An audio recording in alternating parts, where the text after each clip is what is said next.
அண்மை செய்தி அதானி முறைகேடு, மணிப்பூர் வன்முறை, சம்பல் துப்பாக்கிச்சூடு உள்ளிட்ட பிரச்சினைகளை எழுப்பி நாடாளுமன்றத்தில் எதிர்க்கட்சிகள் தொடர் முழக்கம் எழுப்பி வருகின்றனர்.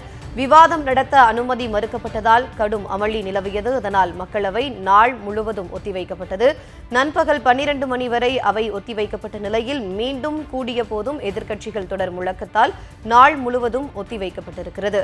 அதானி முறைகேடு, மணிப்பூர் வன்முறை, சம்பல் துப்பாக்கிச்சூடு உள்ளிட்ட பிரச்சினைகளை எழுப்பி நாடாளுமன்றத்தில் எதிர்க்கட்சிகள் தொடர் முழக்கம் எழுப்பி வருகின்றனர். விவாதம் நடத்த அனுமதி மறுக்கப்பட்டதால் கடும் அமளி நிலவியது. இதனால் மக்களவை நாள் முழுவதும் ஒத்திவைக்கப்பட்டது. நண்பகல் 12 மணி வரை அவை ஒத்திவைக்கப்பட்ட நிலையில் மீண்டும் கூடிய போதும் எதிர்க்கட்சிகள் தொடர் முழக்கம் எழுப்பி வருவதால் நாள் முழுவதும் ஒத்திவைக்கப்பட்டிருக்கிறது.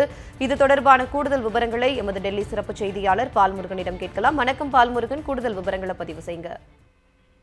அதாவது அதானி ஊழல் விவகாரத்தில் நாடாளுமன்றத்தினுடைய 2 அவைகளுமே இன்று 2வது நாளாக முழுமையாக முடங்கி இருக்கிறது. மக்களவை இன்று காலை 11 மணிக்கு தொடங்கிய போதே அதானி உள்ளிட்ட விவகாரங்களை விவாதிக்க வேண்டும் என்று எதிர்க்கட்சிகள் முழக்கமிட்டனர். காங்கிரஸ் உள்ளிட்ட கட்சிகள் அதானி ஊழல் தொடர்பாக விவாதிக்க வேண்டும், சிபிஐ விசாரணைக்கு உத்தரவிட வேண்டும், ஜேபிசி விசாரணைக்கு உத்தரவிட வேண்டும் என்று நோட்டீஸ் கொடுத்திருந்தார்கள். அந்த பிரச்சனையை விவாதிக்க வேண்டும் என்று காங்கிரஸ், திமுக உள்ளிட்ட பல்வேறு கட்சிகள் வலியுறுத்தின. அதே போன்று திமுக மக்களவை குழு தலைவர் TR பாலு நேற்றைய தினம் குடியரசுத் தலைவர் அரசியல் சாசன விழாவில் பேசும்போது சோசியலிஸ்ட், செக்குலர் ஆகிய வார்த்தைகளை பயன்படுத்தவில்லை. அது விடுபட்டது குறித்து விவாதிக்க வேண்டும் என்று நோட்டீஸ் கொடுத்திருந்தார்.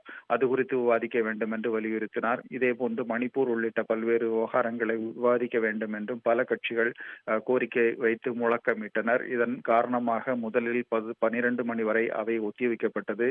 12 மணிக்கு மீண்டும் மக்களவை தொடங்கிய போதும் எதிர்க்கட்சிகள் இந்த பிரச்சனைகள் மீது விவாதம் நடத்த வேண்டும் என்று தொடர்ந்து முழக்கமிட்டு வலியுறுத்தியதால் தற்போது நாளை காலை 11 மணி வரை அவை ஒத்திவைக்கப்பட்டிருக்கிறது. மக்களவை 2 முறை ஒத்திவைக்கப்பட்டு நாள் முழுவதும் தற்போது ஒத்திவைக்கப்பட்டிருக்கிறது. இதே போன்று மாநிலங்களவையும் முதலில் 11 மணிக்கு தொடங்கிய போதும் மணிப்பூர், அதானி உள்ளிட்ட பல்வேறு விவகாரங்களில் விவாதம் நடத்த அனுமதிக்க முடியாது, நாடாளுமன்ற உறுப்பினர்கள் கொடுத்திருந்த நோட்டீஸை விவாதத்துக்கு எடுத்துக்கொள்ள முடியாது என்று மாநிலங்களவை தலைவர் ஜெகதீப் தன்கர் அனுமதி மறுத்தார். இதனைத் தொடர்ந்து முதலில் 11:30 மணி வரையும் பின்னர் 11:30 மணிக்கு மீண்டும் அவை தொடங்கிய போது நாள் முழுவதும் தற்போது அவை ஒத்திவைக்கப்பட்டிருக்கிறது. இப்படி 2 அவைகளுமே இன்று 2வது நாளாக முக்கியமாக அதானி விவகாரத்தில் முழுமையாக முடங்கி இருக்கிறது. ஜெனிஃபர்,